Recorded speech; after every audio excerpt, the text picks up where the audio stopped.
When I was 15 years old, I married a 32-year-old woman. She had two kids. They were 6 and 8 years old, both girls, and those kids called me daddy.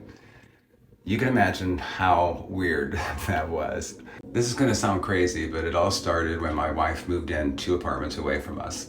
And she was carrying groceries in and she was getting the cable TV installed. And I remember walking up to her and asking if I could help her with her groceries and like asking her if she was going to get HBO because I really like wanted to check out HBO. We were too poor to have HBO. She said yes, she was getting it. So I'm like, oh, that's great. And she's like, well, do you want to come over tonight and watch HBO with me? And I was like, yeah.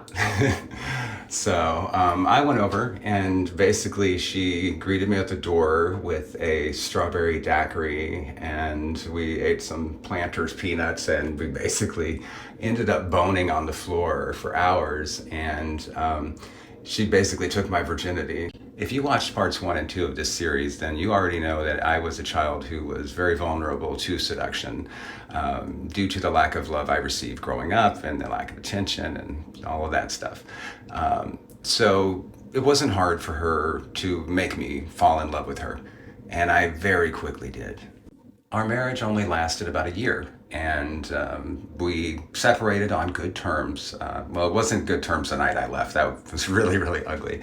But a few months later, we got together and reconciled, and she had a new boyfriend, and we were good. And so, like, we tried to remain friends, but it was very difficult to stay in touch over the years.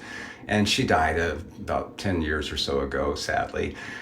And, I'll never really get a chance to talk to her or tell her about my life, which is sad.